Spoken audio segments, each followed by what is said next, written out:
Let's mic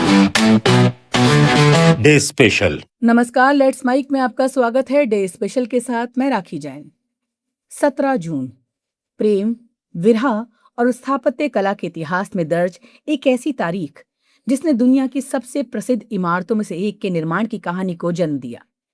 ये वो दिन था जब मुगल सम्राट शाहजहां की सबसे प्रिय बेगम मुमताज महल ने दुनिया को अलविदा कहा। और यही वो घटना थी जिसने आगे चलकर ताजमहल जैसे अमर स्मारक को जन्म दिया।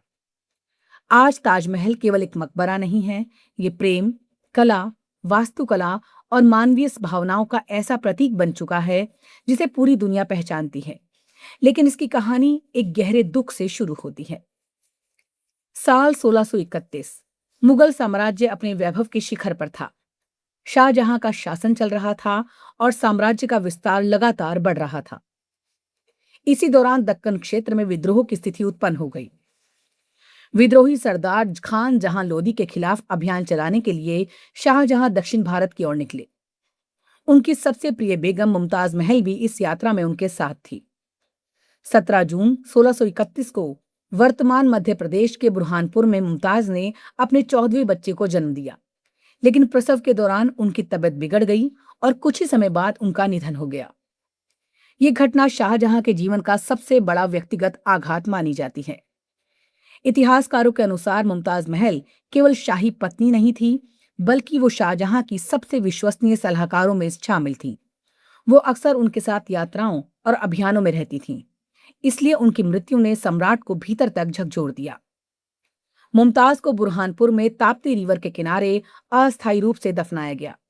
लेकिन शाहजहां ने तय कर लिया था कि उनकी याद में ऐसा स्मारक बनाया जाएगा जिसे दुनिया सदियों तक याद रखेगी। लोक कथाओं और ऐतिहासिक विवरणों में उल्लेख मिलता है कि मुमताज ने मृत्यु से पहले शाहजहां से कुछ वादे लिए थे। उनमें से एक था कि उनकी स्मृति में एक भव्य स्मारक का निर्माण। विद्रोह को शांत करने के बाद शाहजहां आगरा लौटे और अपनी प्रिय बेगम के लिए उस स्मारक की योजना पर काम शुरू किया, जिसे आज दुनिया ताजमहल के नाम से जानती है। दिसंबर 1631 में मुमताज के पार्थिव शरीर को बुरहानपुर से आगरा लाया गया। एक विशाल शाही काफिले के साथ उनकी अंतिम यात्रा संपन्न हुई। जनवरी 1632 में उन्हें यमुना नदी के किनारे उस स्थान पर दफनाया गया जहां बाद में ताजमहल का निर्माण होना था। इसके बाद शुरू हुआ इतिहास के सबसे महत्वाकांक्षी निर्माण कार्यों में से एक।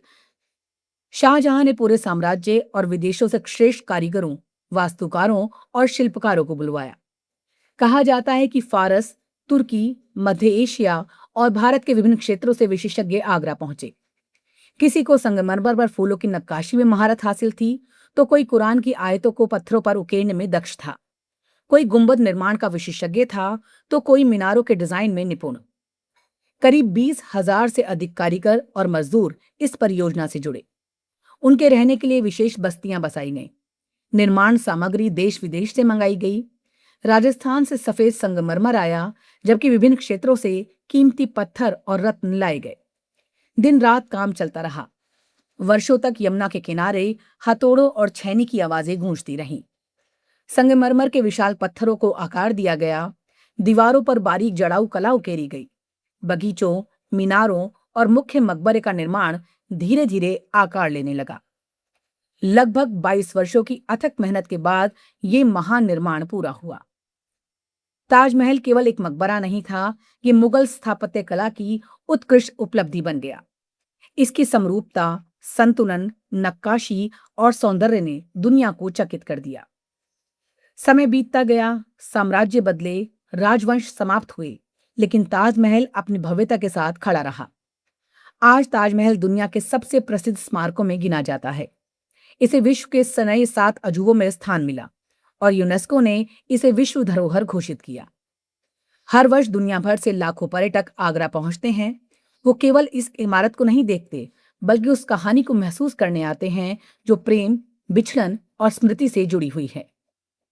हालांकि इतिहासकार ताजमहल के निर्माण से जुड़ी कई लोकप्रिय कथाओं की प्रामाणिकता पर अलग अलग मत रखते हैं, लेकिन इस बात पर सभी सहमत हैं कि ये स्मारक मानव रचनात्मकता और स्थापत्य कौशल का अद्भुत उदाहरण है। डे स्पेशल में फिलहाल इतना ही। जुड़े रहिए लेट्स माइक के साथ। नमस्कार।